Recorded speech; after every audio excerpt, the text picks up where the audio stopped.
इस वक्त एक और अहम खबर के साथ रायपुर से आपको बताते हैं कैबिनेट विस्तार हो चुका है और एक और बड़ी खबर हम आपको बताएंगे जहां मंत्रियों के विभागों से जुड़ी ये बड़ी खबर है। INS 24/7 के प्लेटफॉर्म पर जब हमने जो बातें बताई हैं आपको, INS 24/7 हरिभूमि के प्रधान संपादक के मुखारबिन से जो घोषणाएं की गई, जो बातें अब तक की गई है, एक शब्द, एक वाक्य, एक लाइन, वो सभी सही और सटीक साबित हुई है। प्रदेश की राजनीति से जुड़ी एक और खबर कैबिनेट विस्तार के बाद हम आपको बताने जा रहे हैं।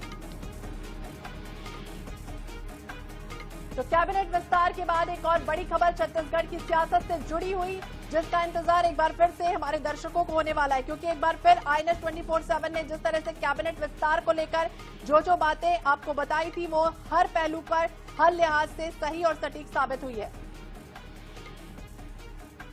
और इसी विषय पर ज्यादा जानकारी के लिए बातचीत करेंगे INS 24/7 हरिभूमि के प्रधान संपादक डॉक्टर हिमांशु द्विवेदी सर हमारे साथ जुड़ चुके हैं। सर, आपके मुखारबिन से जो बातें आपने कही वो एग्जैक्टली सही साबित हुई हैं। जो बातें आपने बताई, चाहे वो मंत्रियों का नाम हो, पुनर्गठन ना होने का जिक्र हो, वो तारीख की भी बात हो, वो सब सही साबित हुई है। अब एक बार फिर से पोर्टफोलियो का इंतजार। निश्चित रूप से श्वेता जी, कुल मिलाकर जो फैसले पार्टी के द्वारा लिए जाते हैं उसके बाद हम वो जानकारी दर्शकों के बीच लाने की कोशिश करते हैं। तो जब फैसले पार्टी ले लेती है तो वो कुछ लोगों के बीच में साझा होते हैं और वो साझा हुए जानकारी को हम दर्शकों के बीच में लाने की चेष्टा करते हैं। ये एक प्रकार के तौर पर जिम्मेदारी होती है कि हम समय पर सही सूचनाएं, सटीक सूचनाएं अपने दर्शकों को उपलब्ध कराएं, और वक्त की कसौटी पर ये सूचनाएं सही निकलती हैं तो प्रसन्नता भी होती है। 15 अगस्त को हमने बता दिया था कि मुख्यमंत्री जी के विदेश प्रवास पर जाने से पहले प्रतीक्षित मंत्रिमंडल विस्तार हो जाएगा। मुख्यमंत्री जी कल विदेश प्रवास के लिए रवाना हो रहे हैं, उससे पहले आज मंत्रिमंडल का विस्तार हो गया। दूसरा, हमने कहा था कि हरियाणा की तर्ज पर अब छत्तीसगढ़ में भी 14 सदस्यीय मंत्रिमंडल होगा, 13 मंत्री, एक मुख्यमंत्री। तो आज 3 मंत्रियों के द्वारा शपथ ले ली गई तो 14 सदस्यीय मंत्रिमंडल भी अस्तित्व में आ गया।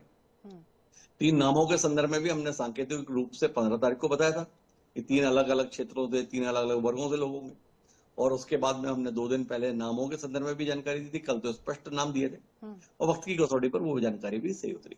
तो मंत्री तो बन गए, खुशवंत साहब हो गए, गजेंद्र यादव भी हो गए, राजेश अग्रवाल जी भी हो गए, पर अब इसके साथ में उत्सुकता इस बात को लेकर आ जाती है कि किसको क्या विभाग मिलने जा रहा है।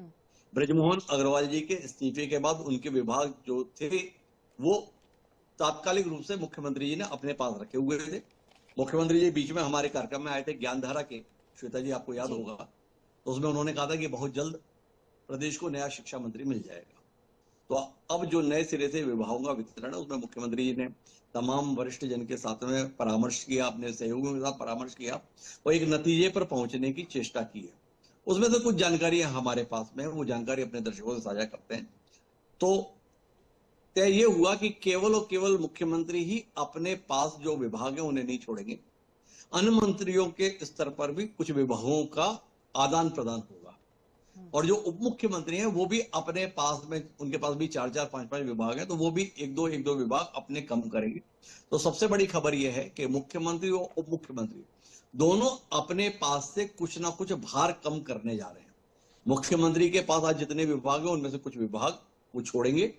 उप मुख्यमंत्रियों के पास अर्थात अरुण साहब जी और विजय शर्मा जी के पास भी जो विभाग हैं उसमें भी हमें परिवर्तन देखने को मिलेगा, उनके विभागों में तब्दीली दिखाई देगी, और कुछ और मंत्रियों के संदर्भ में भी आप इस परिवर्तन की संभावना के साथ रहिए। तो आशय क्या कि केवल गजेंद्र यादव जी, खुशवंत साहब जी और राजेश अग्रवाल जी के पास विभाग नहीं आने हैं, अन्य मंत्रियों के भी दायित्वों में परिवर्तन आपको देखने को मिलेगा। तो एक मंत्रिमंडल में चेहरों के स्तर पर भले ही पुनर्गठन नहीं हुआ, पर मंत्रिमंडल के सदस्यों के बीच दायित्वों के संदर्भ में पुनर्गठन की कवायद है। मुख्यमंत्री जी इस समय एक बड़ी तब्दीली का मन बनाए हैं कि हम दायित्वों में भी कुछ परिवर्तन करें।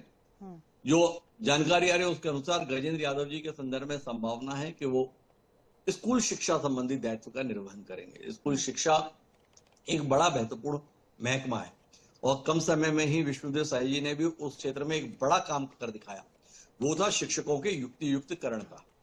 अर्थात आज प्रदेश में एक भी ऐसा शासकीय विद्यालय नहीं है जहां पर शिक्षक नहीं है। पहले एक बड़ी संख्या थी और कई स्कूलों में केवल एक शिक्षक था, पर युक्तिकरण के माध्यम से समुचित संख्या में शिक्षकों की उपलब्धता को सुनिश्चित किया गया। अब इतने बड़े कदम के बाद में मुख्यमंत्री की मंशा है कि शिक्षा विभाग लगातार पटरी पर रहे, क्योंकि ये प्रदेश की बुनियाद है। तो इस दृष्टि से संघ पृष्ठभूमि से ताल्लुक रखने वाले गजेंद्र यादव को सबसे उपयुक्त पाया गया है। गजेंद्र यादव संघ परिवार से आते हैं, उनके पिता बिरसा राम यादव बहुत सम्मानित नाम है, राष्ट्रीय स्वयं सेवक संघ के प्रांत संचालक रहे हैं। एक अच्छी शैक्षणिक पृष्ठभूमि गजेंद्र यादव की है। तो गजेंद्र यादव जी के संदर्भ में मन बना है भारतीय जनता पार्टी के शीर्ष नेतृत्व का कि उनको स्कूली शिक्षा विभाग के संदर्भ में जिम्मेदारी सौंपी जाए। शिक्षा विभाग में अलग अलग स्तर हैं, स्कूल शिक्षा अलग होता है, उच्च शिक्षा अलग होता है, तकनीकी शिक्षा अलग होता है, चिकित्सा शिक्षा अलग होता है। तो इसके अंतर्गत जो तय हुआ है श्वेता जी, उसमें गजेंद्र यादव जी को हम अगर शिक्षा मंत्री के तौर पर जल्द देखें तो उसमें कोई अचंभा नहीं होगा। इसी प्रकार से अगर बात करते हैं आप खुशवंत साहिब के संदर्भ में, तो खुशवंत साहिब भी मतलब धर्मगुरु के बेटे हैं, वो तो अपनी जगह है, एक बड़ी विरासत के साथ ताल्लुक रखते हैं, वो तो अपनी जगह है, पर वो पर्याप्त पढ़े लिखे भी हैं, इंजीनियरिंग ग्रेजुएट हैं, उन्होंने इंजीनियरिंग की परीक्षा उत्तीर्ण की हुई है, मतलब क्वालिफाइड इंजीनियर है। तो उनकी इस गुण को देखते हुए, उनकी इस योग्यता को देखते हुए तकनीक शिक्षा का दायित्व खुशवंत साहब को देने के संदर्भ में मन बन रहा है, ऐसी जानकारी मिली। तो खुशवंत साहब अगर टेक्निकल एजुकेशन की जिम्मेदारी संभालते हैं तो इसका सीधा अर्थ है कि विजय शर्मा जी के स्तर पर तकनीकी शिक्षा विभाग छोड़ा जा रहा है। तो ये उप मुख्यमंत्री के स्तर पर परिवर्तन के रूप में हमें देखना होगा। इसी प्रकार से राजेश अग्रवाल जी के संदर्भ में जो जानकारी मिल रही है वो व्यापारिक पृष्ठभूमि से आते हैं। छत्तीसगढ़ में पर्यटन संबंधी बड़ी संभावनाएं हैं। ब्रजमोहन अग्रवाल जी के द्वारा पर्यटन और संस्कृति विभाग देखा जाता था, तो इस दायित्व के संदर्भ में आप उम्मीद कर सकते हैं कि राजेश अग्रवाल आपको उस जिम्मेदारी को निभाते हुए दिखें, क्योंकि पर्यटन और संस्कृति दोनों उनसे जुड़ा हुआ विभाग मान सकते हैं। संस्कृति के संदर्भ में इस देश के वणिक समाज का बड़ा योगदान रहा है। तमाम मंदिर धर्मशालाओं के निर्माण में वैश्य समाज की बड़ी भूमिका रहती है। तो धर्मस्व मामलों में एक वैश्य समुदाय का व्यक्ति दायित्व निभाएगा तो मान सकते हैं कि वो उस विषय को संजीदगी से देखेगा। इसी प्रकार से पर्यटन, तो एक इसमें कमर्शियल एंगल की जरूरत होती है, बिजनेस एटीट्यूड की जरूरत होती है, एक व्यावसायिक दृष्टिकोण की जरूरत होती है। तो व्यावसायिक पृष्ठभूमि वाले राजेश अग्रवाल को इस दृष्टि से उपयुक्त मान रहे हैं जिनको फैसला लेना है। तो इसलिए पर्यटन और संस्कृति के संदर्भ में आप अचंभा मत कीजिएगा कि अगर उस दायित्व को निभाते हुए आपको राजेश अग्रवाल जी दिखाई दें। तो जो 3 नए मंत्री हैं उनके पास प्रमुख विभागों के तौर पर अगर आप देखेंगे तो गजेंद्र यादव स्कूल शिक्षा के लिए, खुशवंत साहब टेक्निकल एजुकेशन के लिए और राजेश अग्रवाल जी जो हैं उनको आप पर्यटन और संस्कृति विभाग के दायित्व के संदर्भ में देख सकते हैं।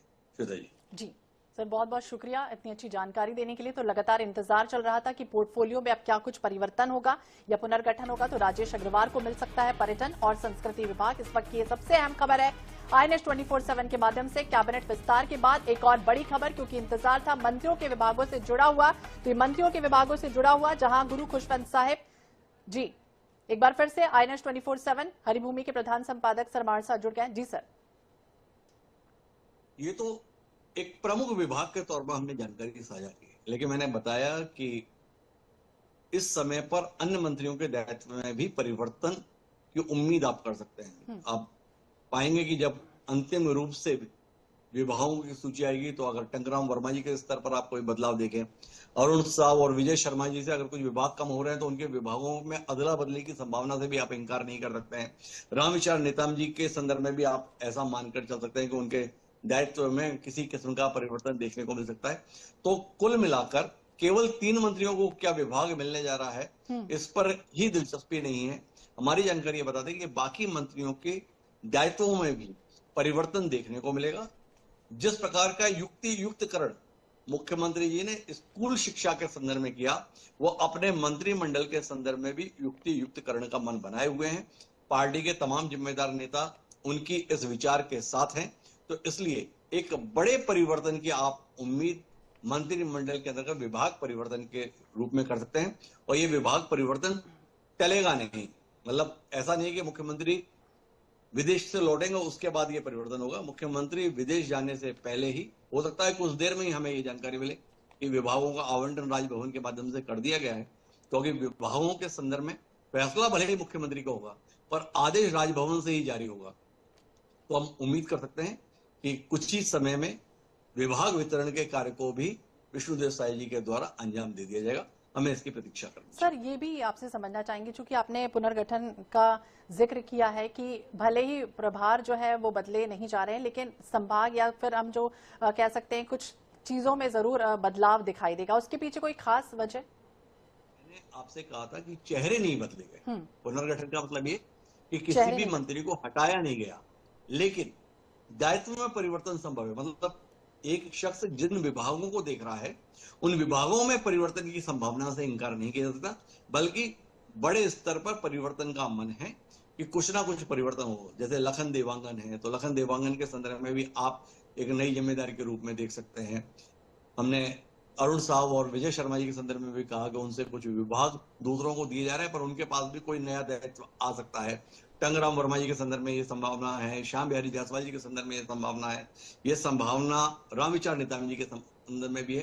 तो एक कुल मिलाकर ठीक ठाक किस्म का युक्तिकरण का मन विष्णुदेव साय जी का है, क्योंकि तकरीबन 1 साल 8 महीने का समय हो गया है सरकार के संदर्भ में। तो थोड़ा कुछ हिलाया जाए ताकि नई ऊर्जा के साथ काम हो, नई संभावनाओं को देखा जाए, तो उस दृष्टि से इस परिवर्तन की अपेक्षा आप कर सकते हैं। तो कुल मिलाकर मंत्रियों के विभाग वितरण के अंतर्गत आप केवल ये उम्मीद मत कीजिए कि मुख्यमंत्री जी के पास में जो प्रभार थे उनमें से कुछ विभागों को इन 3 मंत्रियों को दिया जाएगा। हमारी जानकारी ये कहती है कि अन्य मंत्रियों के स्तर पर भी, विभागों के स्तर पर परिवर्तन की तैयारी है और एक नए स्वरूप में विष्णुदेव साय सरकार का मंत्रिमंडल हमें जल्द दिखाई देगा। तो नए स्वरूप में मंत्रिमंडल जो है वो आने वाले समय में दिखाई देगा। इसके अलावा भी सर, अगर आपसे समझना चाहें तो चूंकि आपने जिक्र किया कि विभाग में दायित्वों में परिवर्तन होने जा रहा है, कोई खास वजह या बैलेंस बनाने की कोशिश है कि आने वाले समय में भारी ऊर्जा के साथ युवाओं को मौका दिया जा रहा है और फिर आने वाले समय में जो छत्तीसगढ़ में चुनौतियां थी वो किस तरह से निपटी जाएंगी? क्योंकि अब जो जिस तरह से विभाग दिया जा रहा है या फिर मंत्री बना दिए गए हैं, जो पुराने लोग हैं, जो सीनियर लोग हैं, उनमें कोई बैलेंस किस तरह से बनाया जाएगा?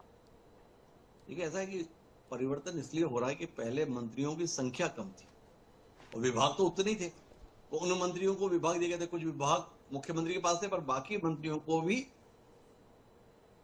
अतिरिक्त विभाग मिले हुए थे, क्योंकि मंत्रियों की संख्या कम रखी गई थी। एक पद पहले ही रिक्त था। ब्रजमोहन जी ने इस्तीफा दिया तो ब्रजमोहन जी के सारे विभाग मुख्यमंत्री के पास तात्कालिक रूप से प्रभार के रूप में थे। तो अब चूंकि 3 मंत्री हुए, पहले तो 2 पद ही रिक्त माने जा रहे थे, पर अब 3 मंत्री हो गए हरियाणा के फार्मूले के तहत।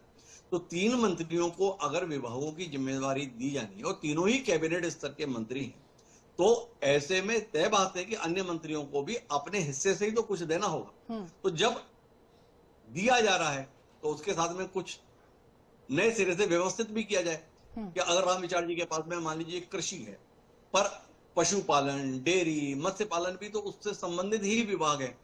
तो हो सकता है कि वो विभाग चूंकि अभी उनके पास नहीं है तो उन विभागों को दे दिया जाए। तो इस प्रकार के परिवर्तन की उम्मीद की जाती है। खुशवंत साहब जी के संदर्भ में जैसे मैंने बताया कि वो क्वालिफाइड इंजीनियर हैं। विजय शर्मा जी पहले से ही 2 बड़े विभाग संभाल रहे हैं, गृह विभाग संभाल रहे हैं और पंचायत एवं कल्याण विभाग उनके पास में है। तो ऐसे में टेक्निकल एजुकेशन या कौशल उन्नयन जैसे विभागों के संदर्भ में गुरु खुशवंत साहब को उपयुक्त पाया जा रहा है जी। स्कूल शिक्षा के संदर्भ में आपको मैंने बताया कि मुख्यमंत्री जी ने अपना काम कर लिया जो समय उन्हें मिला, पर अब इसकी उम्मीद की जा सकती है। तो कुल मिलाकर ये जो परिवर्तन है वो अवसर के तहत है, क्योंकि 3 नए सदस्य आए हैं। तो इसे युक्तिकरण के रूप में आप देखिए, यही तो मैंने कहा आपसे श्वेता जी कि इस अवसर का लाभ उठाने की मंशा मुख्यमंत्री जी की है। तो वो चाहते हैं कि जो जिसके संदर्भ में बेहतर परफॉर्म कर पाए उनको वो दायित्व मिल जाए, जो विभाग एक दूसरे से जुड़े हुए हैं वो उन लोगों के पास में कनेक्ट हो जाए। तो इस प्रकार की कोशिश इसमें है जी। तो इस प्रकार की कोशिश है युक्तिकरण के रूप में से देखा जाए। बहुत बहुत शुक्रिया सर बातचीत करने के लिए। और एक बार फिर से INS 24/7 की खबर पर जिस तरह से विश्वसनीयता पर सवाल नहीं उठे, यानी कि पूरी तरह से खरी साबित हुई है। एक बार फिर से आपको बता दें, अब विभागों को लेकर जुड़ी ये बड़ी खबर है, जहां सीएम और डिप्टी सीएम के कुछ विभाग कम होने जा रहे हैं, यानी अन्य मंत्रियों के दायित्व में परिवर्तन भी होगा। पुनर्गठन देखिए नहीं हुआ, लेकिन विभाग में दायित्वों में परिवर्तन जरूर होने जा रहा है। गुरु खुशवंत साहब जो तकनीकी शिक्षा, टेक्निकल एजुकेशन की जिम्मेदारी संभालेंगे, वहीं राजेश अग्रवाल के बारे में पर्यटन, संस्कृति और वैश्य समाज की जिस तरह की भूमिका उनकी रही है, से लेकर ये जानकारी मिल रही है। वहीं शिक्षा विभाग से जुड़ी यानी कि स्कूल शिक्षा विभाग, तकनीकी या उच्च शिक्षा विभाग को लेकर गजेंद्र यादव की भूमिका भी अब साफ तौर पर स्पष्ट दिख रही। तो गजेंद्र यादव को मिल सकता है स्कूल शिक्षा विभाग। यह अहम खबर आपको बता दें, जहां गुरु खुशवंत साहिब को तकनीकी शिक्षा विभाग संभालने की जिम्मेदारी मिलेगी। राजेश अग्रवाल को पर्यटन और संस्कृति विभाग भी मिलेगा। कैबिनेट विस्तार के बाद एक और बड़ी खबर आईएनएस 24/7 के माध्यम से आपको साझा करने जा रहे हैं, जहां इंतजार की पूरी तरह से घड़ियां खत्म हो चुकी हैं और अब विभागों को लेकर इस वक्त की यह सबसे अहम खबर है, जहां सीएम अपने विभाग यानी कि डिप्टी सीएम को लेकर भी अपने विभाग जो है उनके कम होने जा रहे हैं और अन्य मंत्रियों के दायित्वों में भी परिवर्तन होगा। पुनर्गठन नहीं हुआ, लेकिन विभाग में दायित्वों में जरूर परिवर्तन होगा। राजेश अग्रवाल को पर्यटन और संस्कृति विभाग मिल सकता है।